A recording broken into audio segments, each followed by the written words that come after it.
তো জয় হিন্দ বন্ধুরা, তোমরা সবাই কেমন আছো? আশা করছি তোমরা সবাই ভালো আছো। আজকের এই ভিডিওটা আমি বানাচ্ছি একটা ইম্পর্টেন্ট টপিকের ওপর। ওয়েস্ট বেঙ্গল পুলিশ 2024-এ যে 11,749টি যে ভ্যাকেন্সি এসছে, সেই ভ্যাকেন্সির ওপর নতুন এক্সাম প্যাটার্ন যেটা চেঞ্জ হয়ে গেছে। 2024-এর আগে পর্যন্ত এক্সাম প্যাটার্ন কিছু অন্য ছিল, 2024-এর পর থেকে এক্সাম প্যাটার্নটা একটু চেঞ্জ করে দেওয়া হয়েছে। এবং ইংলিশ যে আগে মানে বেশি কোয়েশ্চেন আসতো, সেই ইংলিশের কোয়েশ্চেনটাও কমিয়ে দিয়েছে একটু, এটা একটা বেনিফিট পয়েন্ট আছে। আচ্ছা, আজকে আমি ভিডিওটা আলোচনা করব টোটাল ভ্যাকেন্সি কটা আছে টোটাল। আচ্ছা, eligibility, selection process, syllabus, exam pattern, previous year question paper কোথা থেকে তোমরা টেস্ট দেবে এবং কাট আপ, এই 4-5টা জিনিস নিয়ে আজ ভিডিওটা আলোচনা করবো। তো ভিডিওটি তোমরা যারা নতুন, তো ভিডিওটি প্রথম থেকে লাস্ট পর্যন্ত দেখতে থাকো বিনা স্কিপ করে। তো চলো ভিডিওটা এখান থেকে শুরু করা যাক।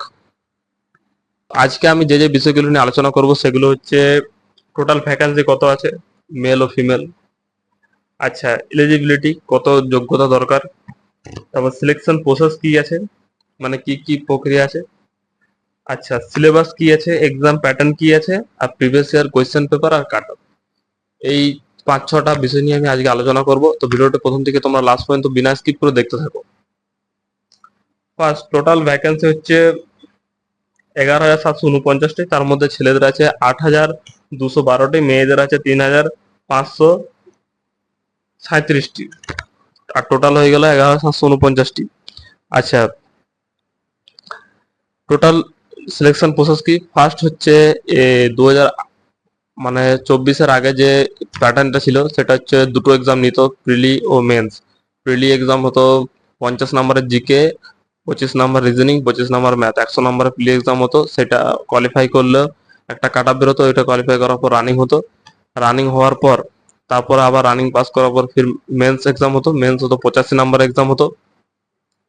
মেন্সের পর ইন্টারভিউ ডাকতো, 15 নম্বর যেটা বাঁচতো নিয়ে মেন্স আর ইন্টারভিউ টোটাল 100 নম্বর এক্সাম হয়ে যেত। এই 100 নম্বরের উপর কাট আপ হতো, যে কাট আপটা ক্লিয়ার করতে পারতো তার চাকরি হয়ে যেত। তো এবারে নতুন প্যাটার্নটা কি হচ্ছে, এবারে প্যাটার্নটা হচ্ছে যে প্রিলি এক্সাম হবে না, প্রথমেই হবে মেন্স এক্সাম, তারপর হবে রানিং, রানিং এর পর হবে ইন্টারভিউ। এবার মেন্স হবে 85 নম্বরের, তারপর ইন্টারভিউ হবে। আর ইন্টারভিউ আর মেন্স এই দুটো 100 নম্বর হয়ে যাচ্ছে। তারপর তোমাদের কাট আপ হবে, যে কাট আপটা ক্লিয়ার করতে পারবে তার চাকরি হয়ে যাবে। আচ্ছা, তো টোটাল এবার সিলেবাস কি আছে, এবার সিলেবাস হচ্ছে 85 নম্বরের পরীক্ষা হবে, 1 ঘন্টা টাইম দেবে, 60 মিনিট। জিকে, জিকে থেকে কোশ্চেন আসবে 25 নম্বরের। আচ্ছা, ম্যাথ আসবে 25 নম্বরের, আর রিজনিং আসবে 25 নম্বর।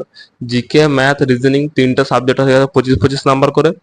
আর 10 নম্বর আসবে ইংলিশ, মানে 85 নম্বর হয়ে গেল, ওদিকে 75 নম্বর, আর এদিকে 85 নম্বর। আর 15 নম্বর যেটা বাচ্চা সেটা হবে ইন্টারভিউ। আচ্ছা, তারপরে হয়ে গেল, তারপরে যে ফিজিক্যালের জন্য ডাকবে এবং মেডিকেলও হয়ে যাবে। তো মেডিকেলের জন্য, ফিজিক্যাল মেডিকেলের জন্য কি যোগ্যতা লাগে, হাইট চেস্ট। ছেলেদের লাগবে জেনারেলদের 167, আর মেয়েদের লাগবে 160। আচ্ছা, এর মধ্যে ছাড় আছে, যারা গোর্খা বা মানে তপশিলি জাতি, ওদের জন্য কিছু ছাড় আছে। আচ্ছা, তারপরে রানিং হচ্ছে 1600 মিটার 6 মিনিট 30 সেকেন্ড, এটা ছেলেদের। আর মেয়েদের হচ্ছে 800 মিটার 4 মিনিট। আচ্ছা, থার্ড জেন্ডার, ওদের 800 মিটার রানিং হবে 3 মিনিট 30 সেকেন্ড। আচ্ছা, তারপরে তো হয়ে গেল। তো এই তো হলো পুরো ডিটেলস। এবার আমি তোমাদেরকে বলে দিই, তোমরা যারা যারা আর এই এক্সামের জন্য প্রিপারেশন নিচ্ছ এখন থেকে বাড়িতে, তোমরা টেস্ট মারবে কোথা থেকে, টেস্ট মারবে তোমরা টেক্সট বুক, সব থেকে বেস্ট প্ল্যাটফর্ম টেক্সট বুক। বা তোমরা গুগল থেকে অনেক সার্চ করে বার করতে পারো, বা ইউটিউবে অনেক লাইভ চলে, লাইভ টেস্ট সিরিজ চলে, তো সেই লাইভ টেস্ট থেকে তোমরা টেস্ট দিতে পারো। তো এখান থেকে তোমরা টেস্ট দেবে, অন্তত পক্ষে প্রতিদিন একটা টেস্ট দেওয়ার চেষ্টা করবে, তাহলে কি জলদি ইমপ্রুভ হবে এবং সলিউশন করবে। আমি ম্যাথ, রিজনিং এর প্রতিটার আলাদা করে ভিডিও আমার চ্যানেলে পেয়ে যাবে, তোমরা দেখে নিতে পারো। আর প্রিভিয়াস ইয়ার কাট আপ কত গেছে আমি তোমাদেরকে বলে দিই। জেনারেলে গেছে 58.75। আচ্ছা, এসসির গেছে 54.25, এসটির গেছে 46.85, ওবিসির গেছে, ওবিসির বি গেছে 57.25, ওবিসির এ গেছে 52.92।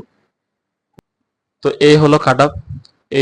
এইগুলো হচ্ছে মেন কাট আপ। এই কাট আপ গুলোর উপরেই মানে জেনারেল এসছে, ওবিসি, এই তিনটে হচ্ছে মেন কাট আপ।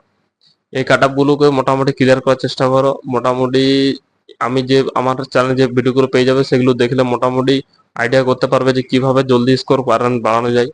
কারণ আমিও প্রথম প্রথম খুব কম জানতাম এসব ব্যাপারে। তো আস্তে আস্তে আমি ইউটিউব থেকে সব শিখেছি। মানে বেশি কোনো পেড কোর্স নেওয়ার দরকার নেই, ইউটিউবে ফ্রি ক্লাস থেকে সব শেখা যায়। তো ভিডিওটা যদি ভালো হলো তো ভিডিওটা চ্যানেলটি সাবস্ক্রাইব করে